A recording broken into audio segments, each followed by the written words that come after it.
working class is afflicted with some of the most pressing challenges characterized by high inflation, joblessness and gripping poverty.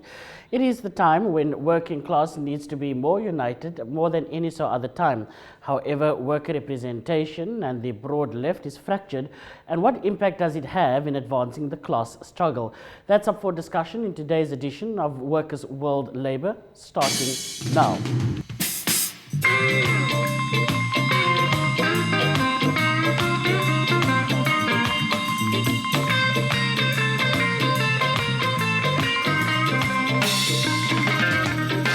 From England to Poland, every step across the ocean, the ruling classes, them is in a mess. Oh yes, the capitalist system regress, but the Soviet system now progress.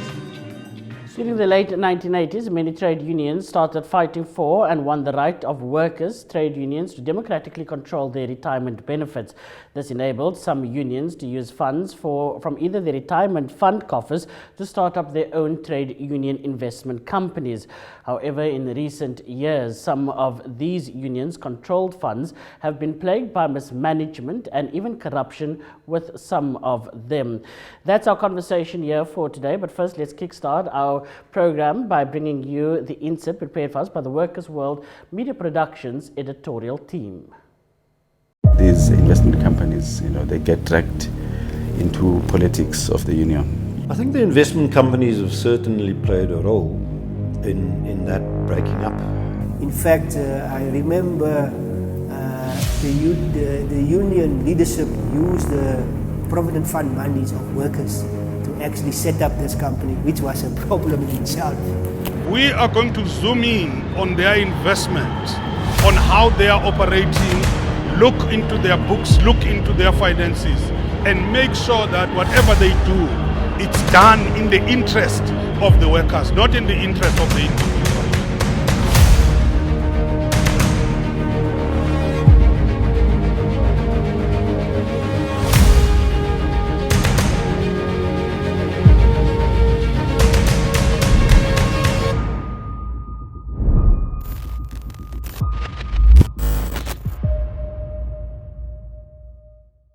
Firstly, once you talk of business, therefore, practices and everything that guides there are in a format of business. And we all know that business is for capitalists. And that means that it's the beginning of capitalists creeping into issues of the organization. If you follow that case of 360, individuals are benefiting directly. The NUMSA investment company is supposed to benefit members, not officials or certain leaders. But that's the case with the NUMSA investment company. These splits that we've seen, whether it's the CASA to SAFTU split, whether it's the tensions you now see within SAFTU, these splits have never had an ideological foundation. So it's not like some were standing for socialism and others were more reformist, supporting capitalism. The basis of these splits is access to personal wealth. That's what the basis of these splits are.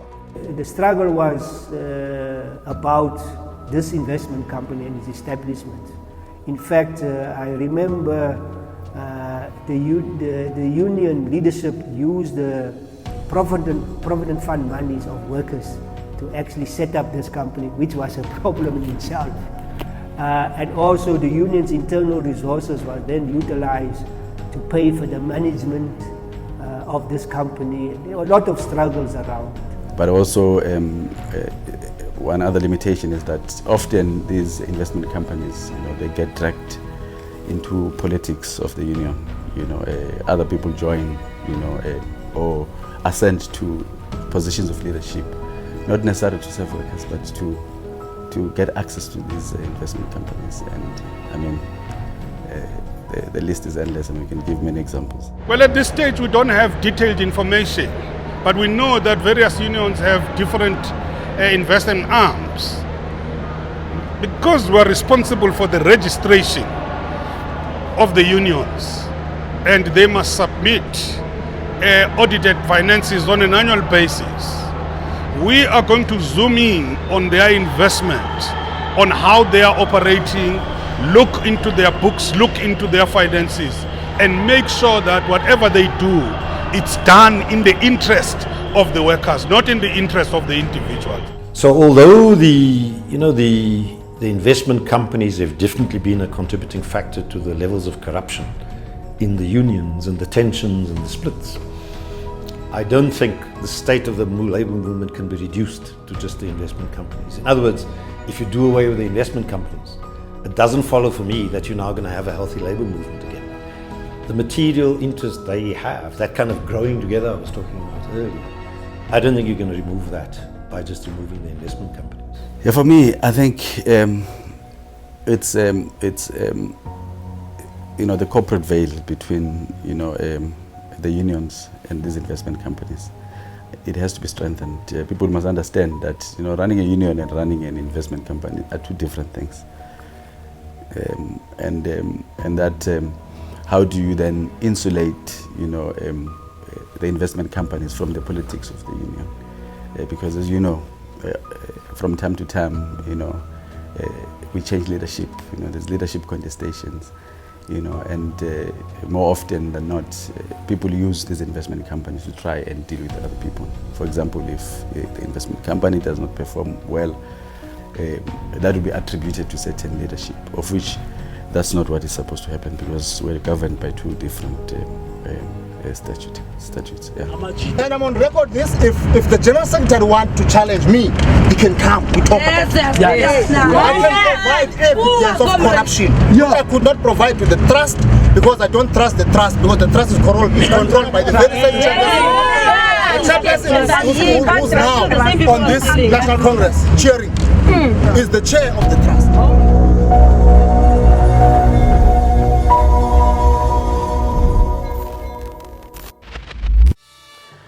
All right, there we have it, that as it stands, there are challenges, and I think, there was one particular effort to ensure that workers get democratically, they get access to their retirement funds. But the challenge comes with these companies that have now been set up and the management of these companies that are evidently beginning to threaten the fibre and the functioning of some of these unions, NUMSA being one particular such union. And there's been quite a bit of a challenge in recent times with a conference that did or did not happen, with the legality of that particular conference, and essentially the booting out of quite a bit of members from NUMSA because of at least the appearance that it's got to do with money and this particular investment company. And so this is our conversation here. We have on Zoom and joining us online, Dr. Dale McKinley is a researcher and educator officer. Soraya Jawuddin is in studio with me. She's a former Labour activist. I don't think you could call her former. She's always an activist. And of course, Zwelinzima Vavi, the SAFTU Secretary General, on the line with us as well. All right, let's get into the conversation. I'd like to maybe start off with you, Dr. Zwelinzima Vavi. Maybe if you could start off by giving us some insight into how this investment funds, or how investment funds within unions came to be.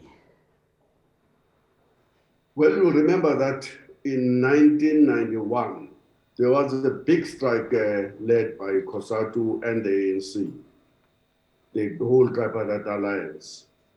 And the main gripe of the strike or grievance was that the government of the National Party on its dying days was restructuring the economy, was introducing the VAT, and was weakening overall the position of a future government to transform the economy. So out of that discussion emerged another discussion. The discussion was about how do we transform the economy from the perspective of the workers. And that was a big discussion. It was a very controversial discussion. And the Federation, then COSATU, tried very hard to coordinate a single line on this matter. It was very clear that there were unions that have had discussions internally on this, and they were unwilling to hold any further, to hold any delay or to delay the matter any further. They spearheaded and they steamed ahead and they established the investment companies around 1994 and 1995. At that time was that clearly an apartheid economy will have to be restructured. And clearly workers will have to have a stake in this economy. And clearly the benefits of the restructuring cannot just be accrued to the elites in society who were not the motive forces of the liberation struggle, and that workers should play a meaningful role not only in restructuring the economy, but also in creating jobs through this investment company, in generating benefits to workers through these investment companies. Yeah, So I want to pick up on that very quickly with Dr. Dale and how these companies are usually advancing an intervention by the workers in the economy. Does it actually achieve that?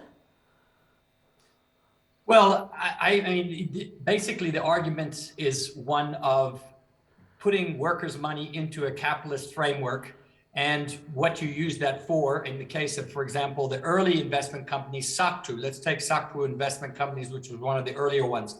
They championed that they had established a bursary scheme for children of workers as a result of their investment scheme.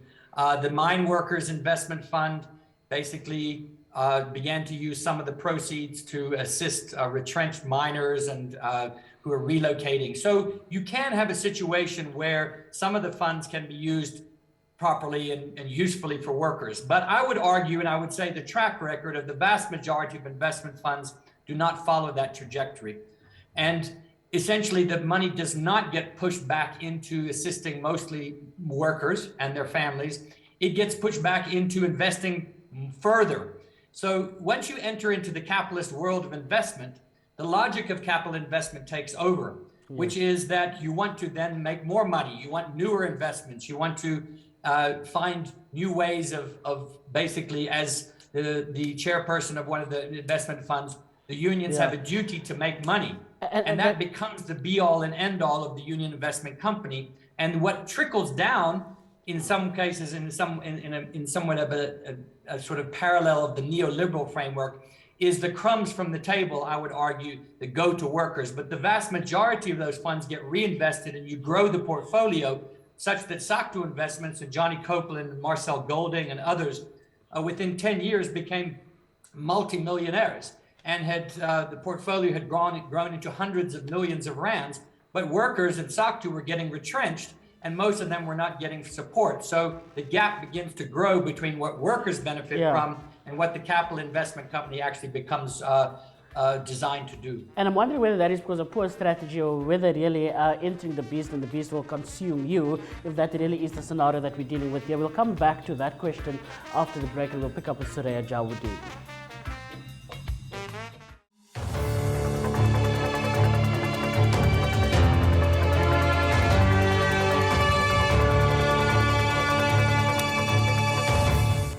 Welcome back. Before we continue, let's get into this week's highlights. Unions and NGOs express shock and disappointment at government's midterm budget. The South African Transport and Allied Workers Union called off its strike at Transnet. Workers in the automotive sector will receive a salary increment. In the USA, Apple workers in Oklahoma City vote to unionize second US store. And more than 200,000 transgender Americans eligible. Stay tuned for more in the full bulletin. To continue with this week's topic of discussion, here's Tashrik. All right, thanks there to Michaela. Soraya, we're dealing with a challenging scenario because I can understand, yeah, we have money. Let's begin to be participants in an economy that have historically excluded us. But Dr. Dale McKinley raises an important point: at which level do you enter, and whether really the orientation of an investment like that to begin with is on the right road or set off on the right premise? Okay, look, most unions in the country have a political stance that says they strive for socialism. So the investment company options are a contradiction to the politics of these unions. But now all the unions don't have exactly the same model. not all of them started with investment companies through pension funds. Some got set up through BE shares in the early days of the BE process. Some have not actually made much money out of those. Some have invested where they've crashed. Others have actually made a lot of money. Like Sipau is one of those unions where the investment company is valued at over $1 billion, but the impact of the access to resources and the conflict it creates has resulted in the union being placed under administration.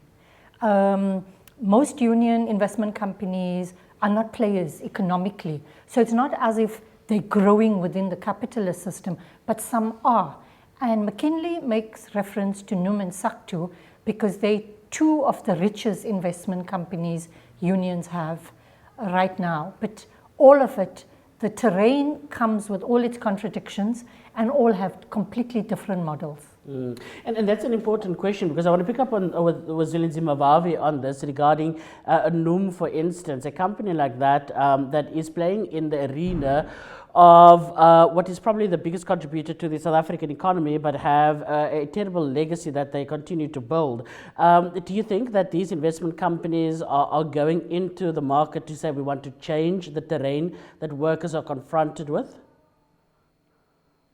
No. They have not changed a thing. I want to be honest with you. They are too small to make any real impact on the capitalist economy. And they have been offered meaningless shares in the context of the totality of the economy. And they are unlikely to have a massive sway in the decisions of the private companies towards a direction of a egalitarian society, a more equal society, or ensuring that the lot of workers improves dramatically as a result of the activities of the investment company. So there is a difference, and that's a point that I think both Dale and Surya are raising. There is a difference between the dream that we are entering the fray of restructuring the economy and the reality of being restructured by the beast. And once you enter into its stomach, the capitalist system. And unions have simply been struggling to find an ideal mechanism of ensuring that this investment company first are controlled truly by workers, and secondly, the benefit first and foremost to the workers instead of the executives, and thirdly, that they can play a major role in restructuring a colonial apartheid economic structure and towards socialist values of the trade unions. Yeah. It's a very difficult terrain. So there is a nice rhetoric about restructuring which comes to zilch. And that doesn't mean that the trade unions have not played a very important role. For example, some of these investment companies did produce engineers, doctors, and did provide benefits, clinics, and housing, and in the case of the SAP investment company, did save factories from closing, in particular during the crisis of neoliberalism. But in the overall, the reality of the clothing and textile worker in South Africa is that they have been outwitted by the Chinese investment into the economy, by the dumping practices of capital, and that the clothing and textile industry as a whole is facing a possibility of being totally wiped out. That's despite the existence of the investment company that we can say it has produced these results for workers. The reality of the mine workers is that the mines remain in the hands of the multinational corporation, and that have not changed. That the existence of the big monopolies that control the economy is a reality that exists, and that the land and agriculture remains in the hands of the few, as it was the case during the apartheid era. So from that broad scheme, They know they have not changed anything. So clearly from that vantage point, then it hasn't really worked. I know there was the investments in e-media as well that hasn't really transformed the media landscape, as it were. But I want to put to you, Dr. Del McKinley, we sat with scenarios where NUMSA, for instance, was an investor, or rather NUM was an investor in Fidentia. You may recall there was a scenario where NUMSA is, of course, now in the current saga involving its CEO and the loss of millions of rands. And, of course, Ipwawu, that at some stage had also been put under administration. I'm wondering whether it is poor investment decisions that is resulting in almost the stalling of the union in what would be its core purpose and mandate? Well, I think this raises a much larger question that I have tried to engage, and I think others have, which is if you want to take workers' money and you want to make use of workers' money for workers, what is the best way to invest that money and that capital? I would argue that the decision to invest in a capitalist market is exactly the wrong way to go about it. If you go into the capitalist market and you buy shares or you get into a BEE deal or whatever it is, inevitably you are going to get burned. You're going to get not only burned in the sense of what happened in NUM, which was where they were investing in companies that were entrenching their own members. And you have a situation where an investment company is sitting side by side with bosses and making investment decisions that are completely anti-worker. That's one scenario. The other scenario is when you have the vagaries of the capitalist market, shares go up and down, currency crashes, everything else, you can lose your shirt overnight, as we've seen what happened with 2008 and many of the other investment companies. So yes, there can be bad decision in the capitalist markets that cost you. But the fundamental larger question is whether or not unions should have, from the very beginning, and still should, have a totally different kind of investment strategy that doesn't rely on capitalist markets, but creates a parallel workers' investment scheme, which can go into social investment, which can go into educational investment, which can go into solidarity with other civil society organizations and communities, which can really invest in worker education, for example, political education. These are the things that are crucial. Yeah, and I think that's precisely the point. It's not a parallel situation. It's getting into that belly of the beast. We'll come back from the break and look at what's the issue at NUMSA that is affecting the structure of the union itself.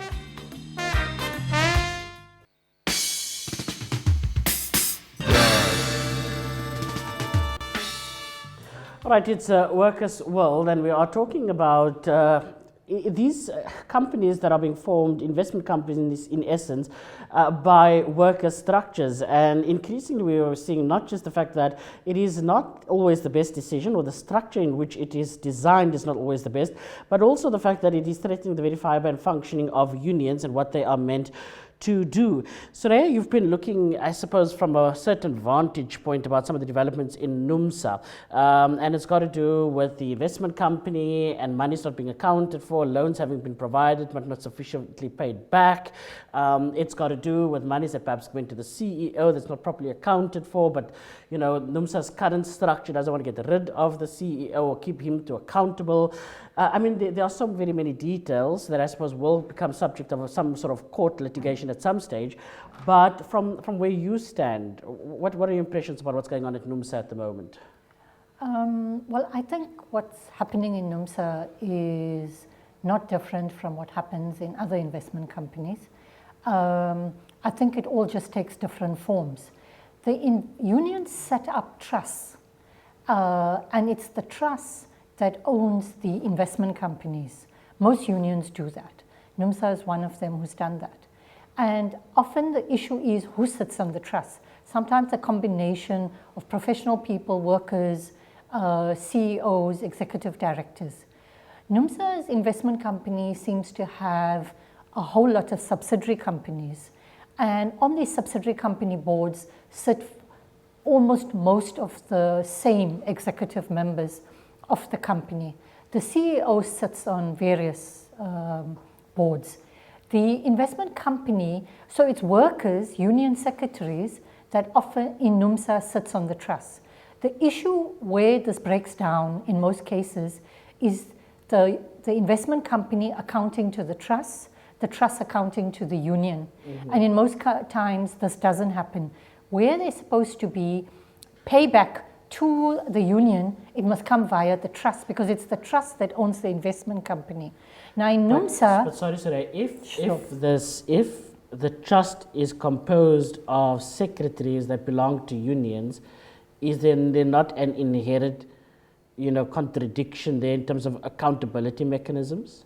Well, I think in the case of NUMSA, it does appear that the trust has been asking for accountability, which may not have been forthcoming from the investment company, which has caused the tension and what appears to be a fight in NUMSA. Yeah. And so I think what you're seeing is the same pattern.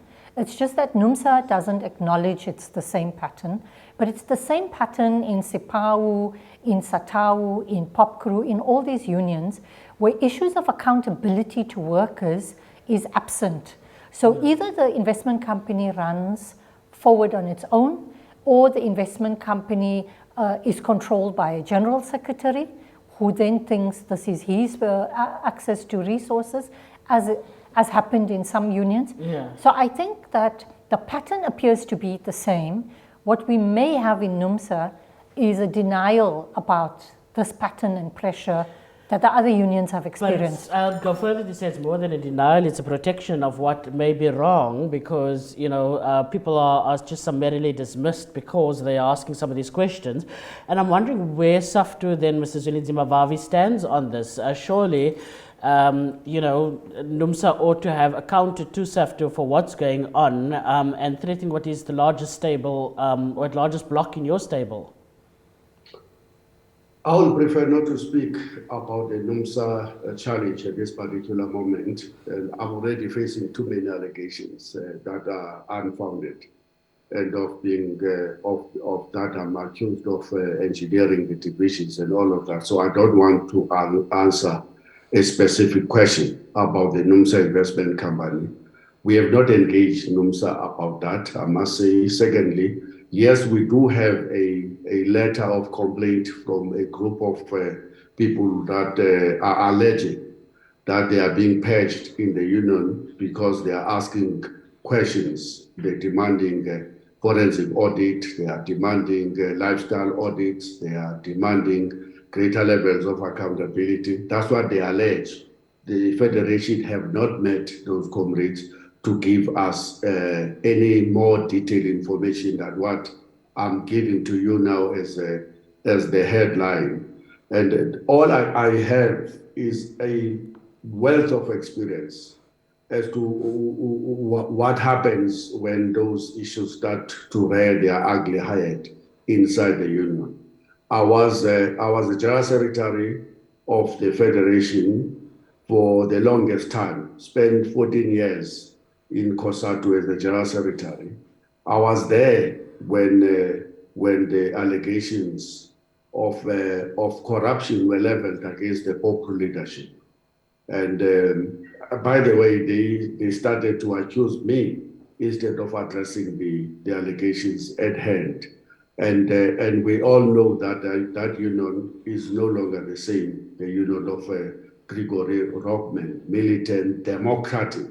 And one of the biggest price unions will always pay. Once there is too much money inside the house, democracy flies through the window, tolerance flies through the window. What then follows is the politics of slaughter, of chop the head, and unbelievable levels of cliquism, and which are based on covering up against the demands for transparency. I was there when SIPAU imploded, and today SIPAU is the sorry shadow of what it used to be. I was there when the same allegations were leveled against the SATU leadership.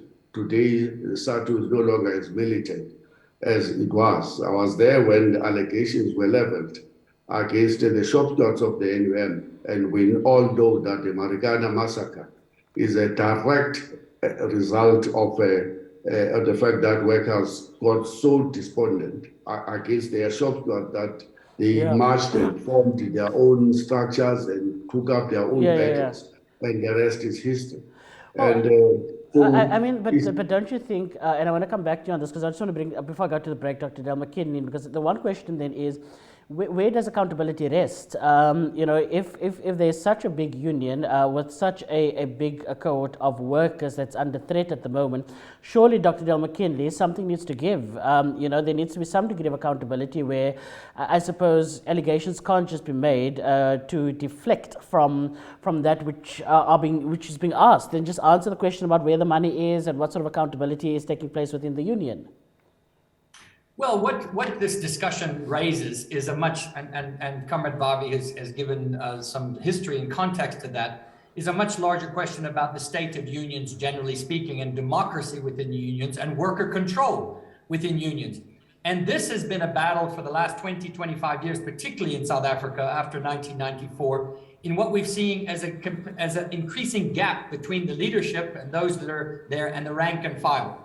And as a result of the lack of internal democracy, the lack of tolerance of debate, the lack of inclusivity of different positions, whether those are political, ideological, or whether they're involved financial decisions or whatever the case might be, that has led to a politics that then basically merges with money, politics and money, to have a toxic cocktail within unions that we've seen political parties, we've seen other institutions, which is exactly what happened. So if you do not have internal worker democracy, whether it's a union investment company, or whether it's a campaign for the union to a strike, or whether it's in negotiations for wages, all of those things are going to be fundamentally impacted negatively as a result of that lack of worker control and democracy. And that's the fundamental issue, I would believe, at heart here, which needs to be addressed. We can talk about different kind of investments, whether or not a union should have an investment company, but if the union itself is not servicing its own constituency and it doesn't have internal democracy, it's going to run into trouble irrespective of what and form then it the takes. question lies, is NUMSA on path for destruction? We'll try and get to understand all of that after the break. Michaela Miller standing by with this week's news.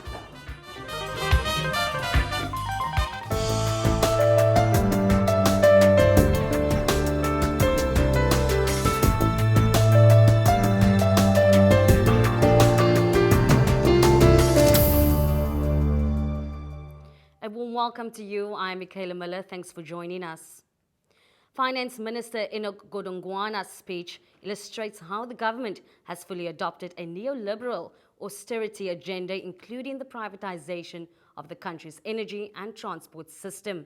It remains committed to major budget cuts and harsh austerity as Treasury continues to swing the axe of fiscal consolidation, slashing the budgets for public health, education and employment programs. This is according to South Africa's trade unions and NGOs. Government's austerity measures again targets the poor by cutting the budget in the basic education to be cut by 11.4 billion rand in real terms next year. Public health is set to be cut by 6.9 billion rand and employment programs are out by over 10 billion rand. SAFTU's Trevor Shaku have more. In pursuit of neoliberalism, this government is obsessed with limiting its role to creating an environment for business to prosper. In reality, the wealth is exported, including not only through illicit financial flows, which include profits and dividends that have soared, but also through illicit financial flows and declining resource wealth. The illicit wealth is so damaging that South Africa faces international grey listing, reflecting the slack approach of Treasury, the Reserve Bank, and the international banks. The South African Transport and Allied Workers Union has called off its strike at Transnet. The strike started on October 6th, following a dispute over pay increases. The unions were demanding wage increases linked to the year-on-year inflation rate, which was 7.5% in September, but the majority of United National Transport Union and Transnet settled on a 6% increase for this year, 5.5% in 2023, and 6% the year after following mediation.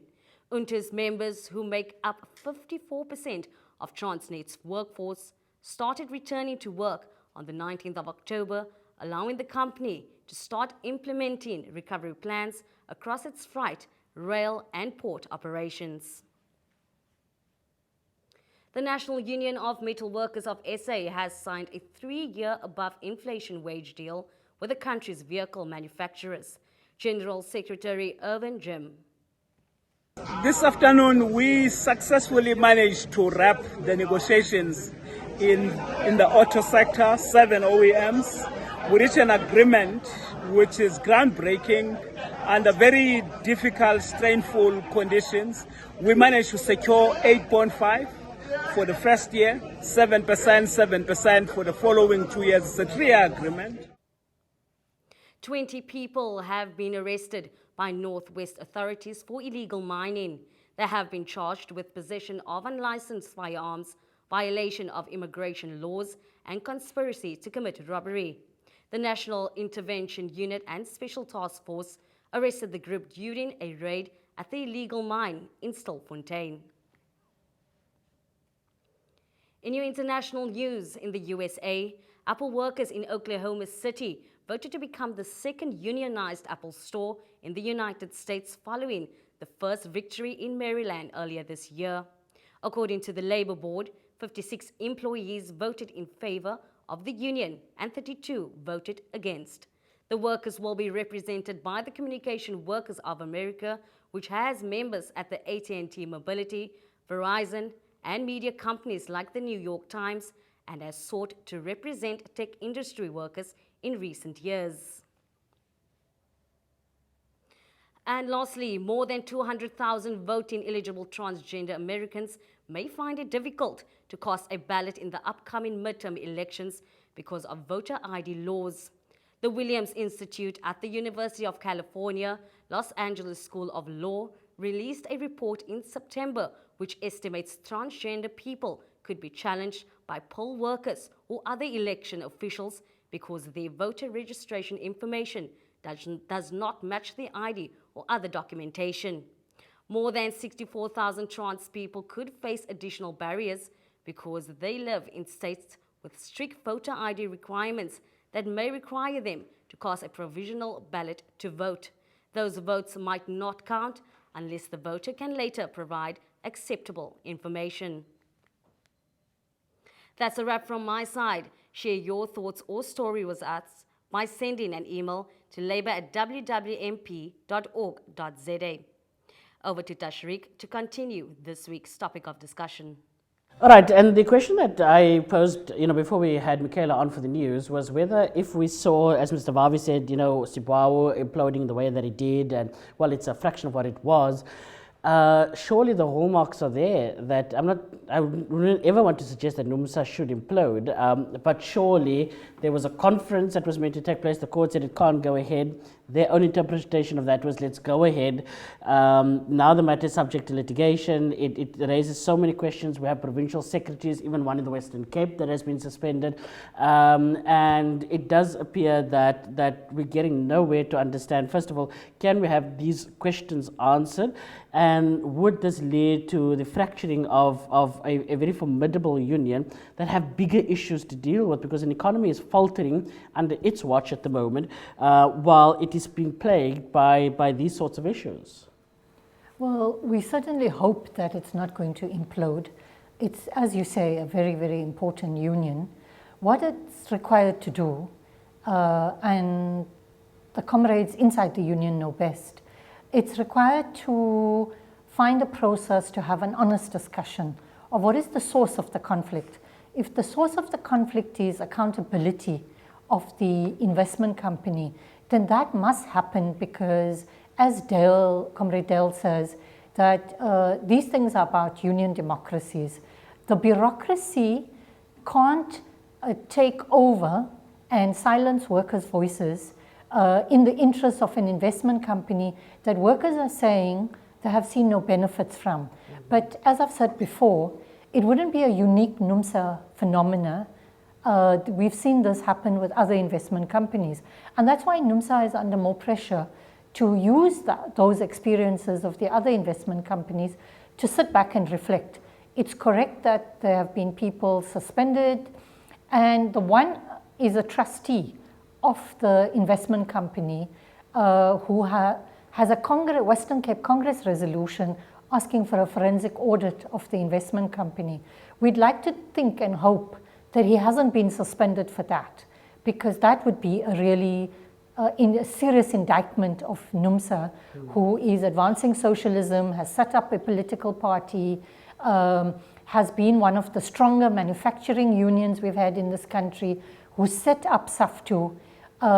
It would be a setback not only for the working class and the labor movement, be a setback for left struggle in this country. Yeah, but why do you think, Dr. Del McKinley, there is such a resistance to a simple request like a forensic audit? If something went wrong, let's fix it, let's deal with it. But now it does appear cover up, and let's get rid of voices that are asking for accountability. Well, listen, usually where there's smoke, there's fire. Now, I do not have the exact facts of what is going on in the NUMSA's investment company, and I'm not going to try to pretend that we all know the figures or who's responsible exactly and who's done what. But in the larger context, there's clearly a case to answer. There's clearly problems. Workers don't just make these things up.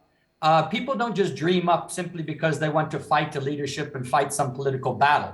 There are clearly problems. There are clearly problems of transparency, of access to information, of what is going on. These are fundamentally, this is the problem with the model. The model of the Union Investment Company as it has been set up is a model that essentially privileges a sort of closed door kind of strategy of the bureaucracy and investment managers, which is shielded from worker control and worker transparency. And in NUMSA, it's very clear, like it was in SAMU, like it was in SAPAU, like it was in many other unions, that this kind of trajectory is causing serious problems and issues that are genuine. So yes, there are big problems and big issues that need to be addressed in NUMSA. And the longer people try to deny, whether it's the general secretary or anybody else for that matter, who tries to deny that there are problems, the more people are going to ask questions. If we've learned anything from the state capture situation, it's that those kinds of running away from the critical questions and trying to say that these don't exist is only going to make things worse. Yeah, and this while there is a flirting of an idea as well in Zimbabwe about NUMSA becoming politically active. NUMSA may be party to this conversation, but there were some, I think in recent years, what was it, the Workers' Socialist Revolutionary, something like that party, which didn't quite go anywhere. And I'm wondering whether, looking at some of these challenges and a faltering economy where workers' jobs are not secured, whether it is wise for this sort of conversation to be swirling inside NUMSA, because the same question to me that stands at the moment is that if NUMSA wanted and other unions wanted to participate politically and they got eaten up in the way that they have been, whether it is wise for workers to enter the political terrain in the form of a political party. Is that addressed to me? For Mr. Barbie. Okay, that's okay, fine. Zweli? I don't think that it is fair to mix up the issues of the investment companies and the political resolutions and strategies of the unions.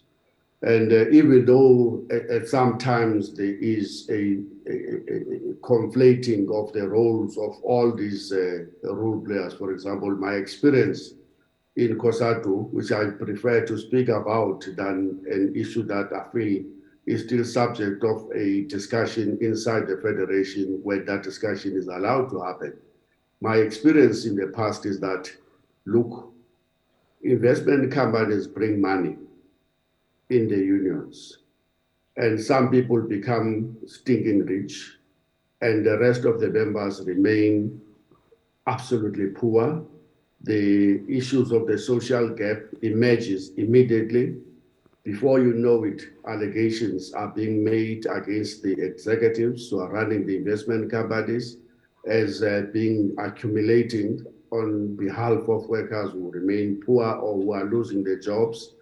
And before you know it, there is intolerance. There is a cutthroat politics. The union implode. And unfortunately, the union becomes the history or a sorry shadow of what it used to be. My own view is that money and solidarity do not mix. It's like water and oil. Yeah. My own view is that you bring money here, democracy flies through the window, and the politics of the survival of the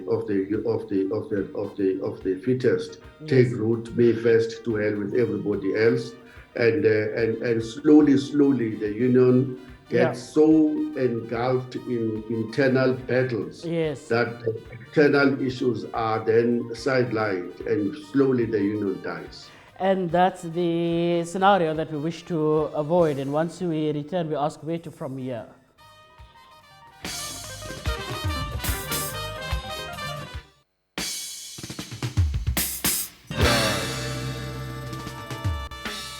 All right, things are becoming undone quite significantly because there's question around money, audited financials, forensic audits, and things are getting, a bit haywire at the moment. And that's a conversation we want to pick up on right now very quickly.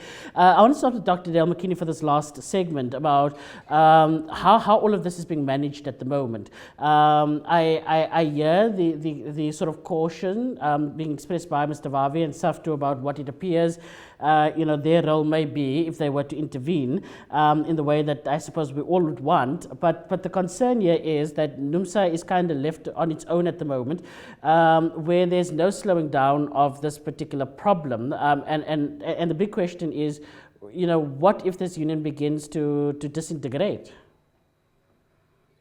Well, obviously, no. Sorry, go ahead. No, that's for you, Dr. Dell. It's for you, Dr. Dell.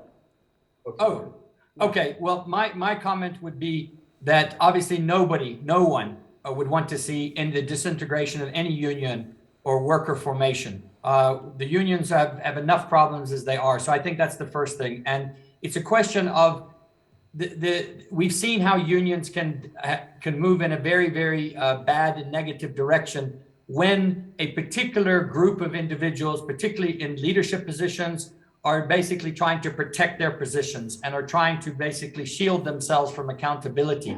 I would argue that this is across the board, that this is something that is infected. It's like a cancer and is infected not only unions, but as I said, other formations, political parties and others.